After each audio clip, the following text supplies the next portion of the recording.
Hello students, today we are going to study about the genetic code जिसके बारे में आपने अपनी लोअर क्लासेस में स्टडी किया होगा कि डीएनए से हमें आरएनए बनाना होता है और आरएनए से हम प्रोटीन्स का निर्माण करते हैं। तो जो सूचना प्रोटीन बनाने के लिए चाहिए वो किस रूप में जा रही है वह जो है बहुत महत्वपूर्ण भाग है कि किस तरह से हम जो जेनेटिक इन्फॉर्मेशन डीएनए में है वह आरएनए में देते हैं, यानी उसकी कॉपी की जाती है जिसे हम ट्रांसक्रिप्शन कहते हैं, और फिर उसको ट्रांसलेट करके प्रोटीन का निर्माण किया जाता है। तो हमारा जो लेक्चर है वो इसी आधारभूत प्रक्रिया के तहत है कि भाई किस तरह से उस प्रोटीन में अमीनो अम्ल का क्रम निर्धारित होगा। देखिए, जो जेनेटिक कोड है उसके बारे में सबसे पहले जो अनुमान लगाए थे वो फ्रांसिस क्रिक ने। उनका कहना ये था कि जो सेंट्रल डोगमा है, सेंट्रल डोगमा का अर्थ हुआ जो मॉलिक्यूलर बायोलॉजी के अंदर मुख्य जो आधार है वो है फ्लो ऑफ इंफॉर्मेशन या सेंट्रल डोगमा, जिसमें हम कहते हैं डीएनए से आरएनए बनता है और आरएनए से प्रोटीन्स का निर्माण होता है। ठीक है, ये थोड़े से एरो इधर उधर हो रहे हैं, या प्रोटीन कटा नहीं है, बेसिकली वो एरो थोड़ा गलत हो गया है, तो ये ध्यान रखें। तो डीएनए से आरएनए बनेगा और आरएनए से प्रोटीन बनेगा।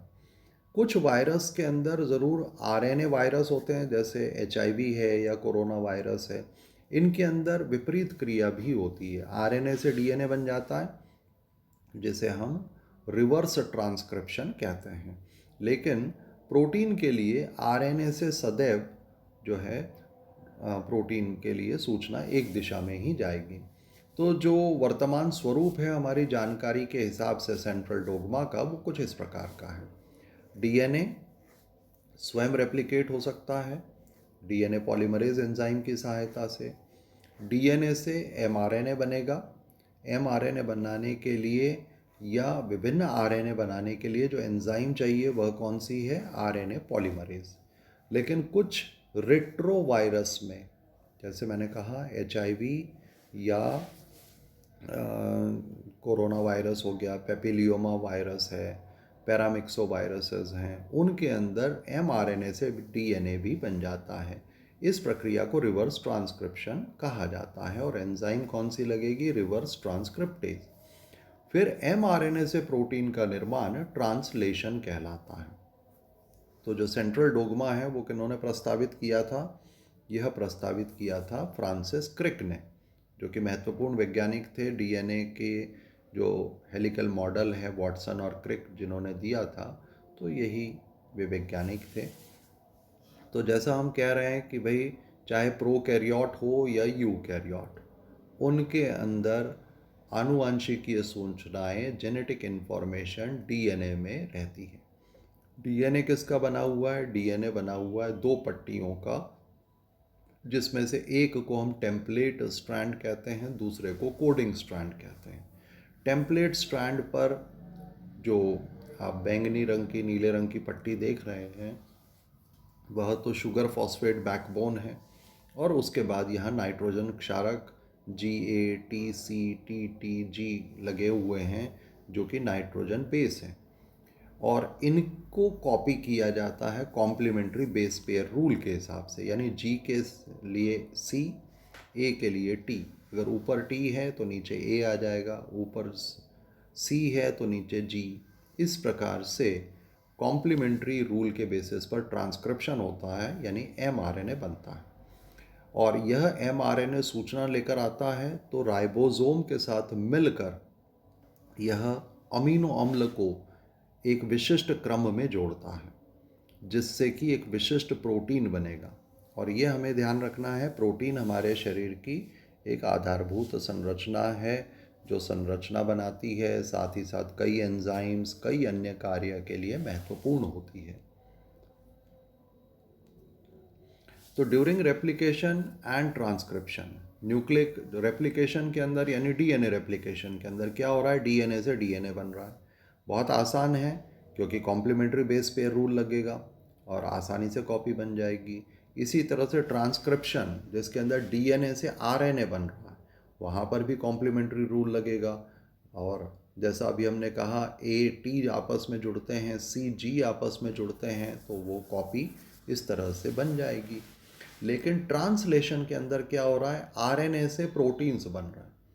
अब आरएनए तो बना है न्यूक्लियोटाइड्स का और प्रोटीन बना है अमीनो अम्ल का, तो यहाँ पर कोई कॉम्प्लीमेंट्री रूल नहीं है, ठीक है। और इसी तरह से कोई इस प्रकार की भी संरचनात्मक व्यवस्था नहीं है कि प्रत्येक न्यूक्लियोटाइड एक अमीनो एसिड के हिसाब से जुड़ सके। तो फिर यह कैसे निर्धारित हो कि कौन से प्रोटीन को बनाना है और उसके अंदर अमीनो अम्ल का क्रम क्या होगा। तो इस तरह की बहुत सारी हमारे पास जानकारी थी कि जो भी न्यूक्लिक अम्ल है वो रिस्पॉन्सिबल है प्रोटीन्स बनाने के लिए। यानी अगर हम कोई एक न्यूक्लियोटाइड बदल देते हैं तो निश्चित रूप से प्रोटीन में भी परिवर्तन आ जाता है। इस प्रकार का उदाहरण आपने सिकल सेल एनीमिया में देखा होगा। केवल जो बीटा चेन बनाने वाली जीन है हीमोग्लोबिन की, उसके अंदर छठे स्थान पर केवल एक क्षारक बदल गया और उसके बदलते ही जो है हीमोग्लोबिन विकृत हो जाता है, जिसे हम सिकल सेल हीमोग्लोबिन कह देते हैं। तो फिर इससे ये स्पष्ट हो गया कि इनके मध्य किसी न किसी प्रकार का संबंध है और जेनेटिक कोड जो है उसकी खोज की जानी आवश्यक है।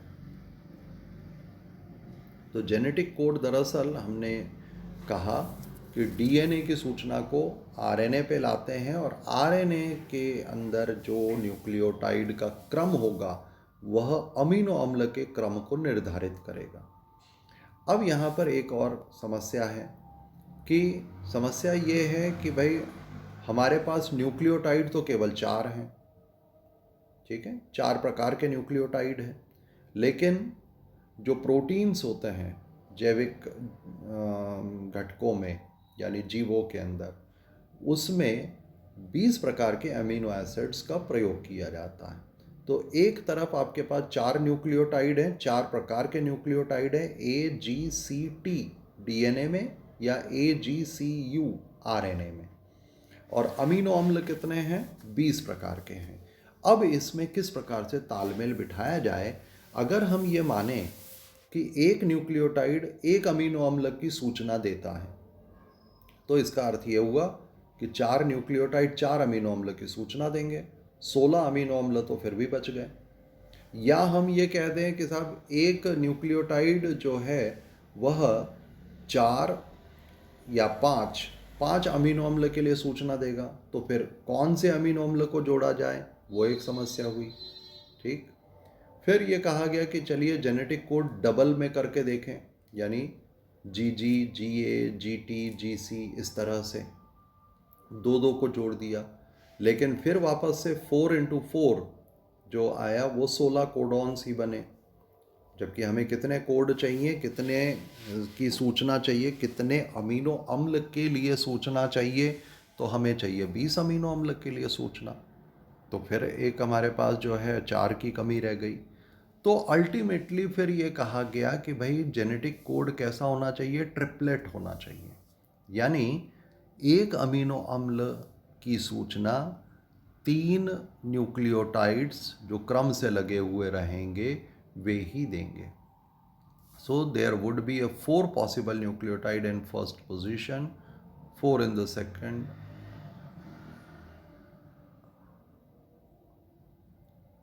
हाँ, यानी 4 न्यूक्लियोटाइड्स हैं, तो आप 4x4x4, तो इस तरह से करेंगे तो हमारे पास 64 कोड्स आ जाते हैं। लेकिन चाहिए कितने, हमें 20 ही चाहिए। तो इसका मतलब ये हुआ कि हमारे पास अगर हम सिंगल कोड लेते हैं तो कम पड़ रहे हैं, डबल कोड लेते हैं तो कम पड़ रहे हैं, अगर हम ट्रिपलेट कोड लेते हैं तो हमारे पास आवश्यकता से 3 गुना ज़्यादा मिल रहे हैं, ठीक है। तो लेकिन यही न्यूनतम संभव स्थिति है, पहले की 2 स्थितियां तो हो ही नहीं सकती। तो फिर जो है 64 कोड्स को ही हम मानकर आगे बढ़ें और अब ये पहचानने की कोशिश करी कि इन 64 में से कौन कौन से ऐसे हैं जो अमीनो अम्ल के लिए सूचना बनाते हैं। तो इसके बारे में जो है ये कहा गया कि जो भी कोड्स होंगे वो बहुत महत्वपूर्ण रहेंगे, क्योंकि इनका जो उपयोग है वह न केवल बायोलॉजी के अंदर बल्कि मेडिसिन के अंदर, दवाई बनाने के अंदर और जेनेटिक की जो प्रॉब्लम्स हैं, यानी जो भी आनुवांशिकी विकार हैं, उनको समझने के लिए किया जाना था। सबसे पहले जॉर्ज गेमाओ फिज़िक्स के एक विद्वान थे, उन्होंने ये चीज़ बताई थी कि 4 क्षारक से 20 अमीनो अम्ल के लिए यदि सूचना बनानी है तो यहाँ पर ट्रिपलेट कोड ही होने चाहिए, यानी 3 न्यूक्लियोटाइड का क्रम एक अमीनो अम्ल की सूचना बनाएगा। तो हम कह सकते हैं ट्रिपलेट कोडॉन के बारे में सबसे पहले जॉर्ज गेमाओ ने बताया था। ये बहुत ही महत्वपूर्ण उनका कथन था, क्योंकि जो हमारे पास कॉम्बिनेशन आ रहा था 4x4x4 का, वह 64 आ रहा था, जबकि हमें 20 चाहिए थे। तो लोगों को आश्चर्य भी हुआ, लेकिन यह माना ही जाना था क्योंकि सिंगल कोडॉन और डबल कोडॉन पॉसिबल नहीं थे। फिर इसके बाद हरगोविंद खुराना, जो हमारे भारतीय मूल के अमेरिकी वैज्ञानिक थे, उन्होंने बहुत महत्वपूर्ण कार्य किए। उन्होंने जो है सिंथेटिक जीन का निर्माण किया। केमिकल मेथड की मदद से उन्होंने डीएनए के टुकड़े बनाए, उसकी सहायता से आरएनए के टुकड़े बनाए। उन्होंने ही जो है होमोपॉलीमर, कोपॉलीमर्स बनाए। अब होमोपॉलीमर न्यूक्लियोटाइड का क्या हुआ, यानी केवल एडिनाइन का पॉलीमर ए ऐसे अपन जोड़ते चले जाएं, या जी गुआनिन को जोड़ दें, सी इस तरह से साइटोसाइन को जोड़ दिया जाए, या कोपॉलीमर का अर्थ हुआ जैसे एजी दो नाइट्रोजन बेस सी टी इस तरह से जोड़े गए। तो यह संश्लेषण की प्रक्रिया इन्होंने जो है लैब में डेवलप करी। इस कार्य के लिए इनको नोबेल पुरस्कार भी दिया गया था।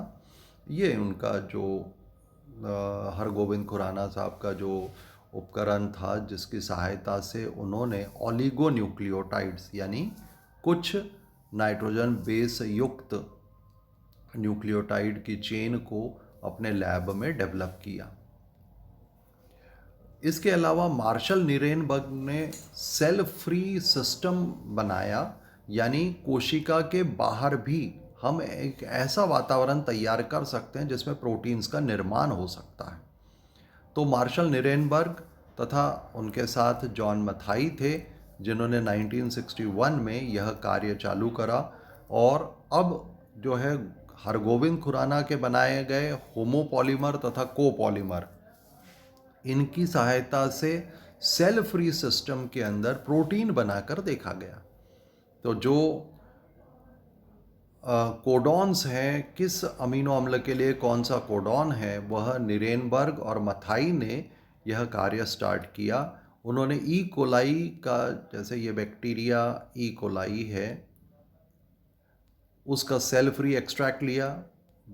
बैक्टीरिया के राइबोसोम्स, बैक्टीरिया का ई कोलाई का ट्रांसफ़र आरएनए, उसके एमिनो एसिड्स और एंजाइम्स जो भी प्रोटीन संश्लेषण में आवश्यक है, उसको सबको टेस्ट ट्यूब में ले लिया। यानी बैक्टीरिया नहीं है, लेकिन बैक्टीरिया के विभिन्न कोशिका द्रव घटक हैं। और साथ ही साथ इन्होंने क्या लिया, जो खुराना ने बनाए हुए होमोपॉलीमर के टुकड़े, पहले होमोपॉलीमर लिए गए, बाद में कोपॉलीमर्स लिए गए, उन सबको और साथ ही ऊर्जा प्रदान की गई जिससे कि उनको प्रोटीन मिले। तो मार्शल निरेनबर्ग और उनके साथी जो उनके पोस्ट डॉक्टरल स्टूडेंट थे, हेनरिक मथाई, उन्होंने जो है एक एक्सपेरिमेंट चालू किया और सेल फ्री जो मीडियम है उसके अंदर उन्होंने ये काम किया। उन्होंने सबसे पहले जो है यू जो क्रम वाला आरएनए है, यानी होमोपॉलीमर था, उसकी मदद से उन्होंने प्रोटीन बनाए। तो उन्होंने ये देखा कि उनको जो प्रोटीन मिला उसमें केवल फिनाइल एलेनिन उपस्थित है।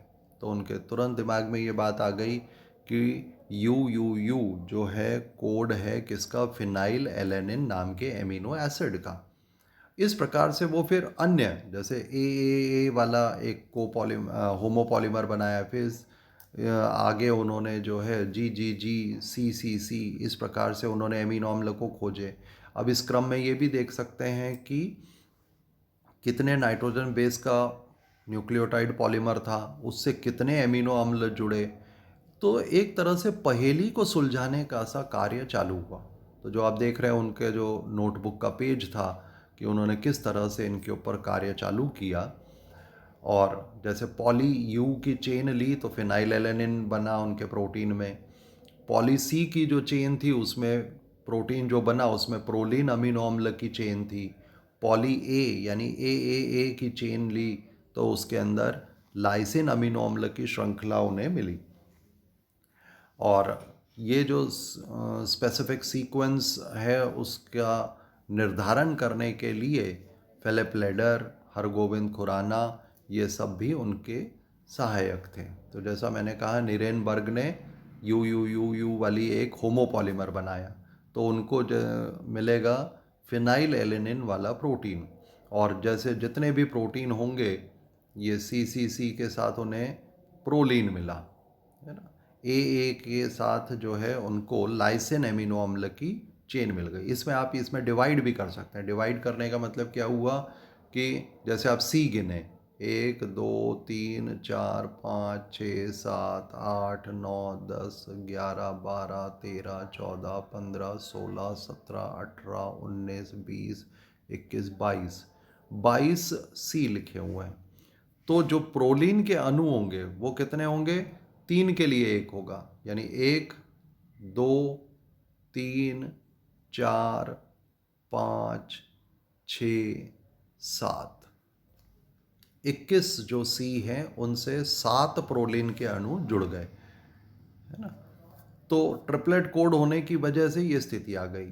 तो इसमें दो जानकारी हमें मिल गई कि कोड ट्रिपलेट होता है, ये फिक्स हो गया। दूसरा ट्रिपल सी जो है वह किसका कोड है? प्रोलीन का कोड है। इस प्रकार से वह आगे बढ़े। इस प्रक्रिया में एक अन्य वैज्ञानिक भी महत्वपूर्ण थे जिनका नाम था सिवेरो ओछा।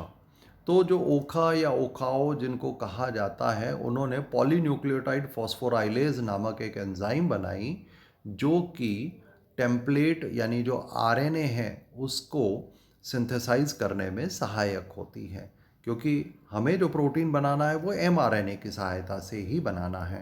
तो इसलिए ओखाओ ने जो एंजाइम दी थी पॉलीन्यूक्लियोटाइड फॉस्फोराइलेज, वह भी महत्वपूर्ण एंजाइम थी। और इन सभी वैज्ञानिकों को अपने इस जेनेटिक कोड की खोज के लिए 1968 का नोबेल पुरस्कार दिया गया था, जिसमें Hargobind Khorana, Marshall W Nirenberg और रॉबर्ट डब्ल्यू होले, जिन्होंने ट्रांसफ़र आरएनए पर उसकी संरचना पर अधिकतर कार्य किए थे। अगले लेक्चर में हम जेनेटिक कोड के जो महत्वपूर्ण लक्षण हैं, properties of the genetic code, उसका अध्ययन करेंगे। Thank you.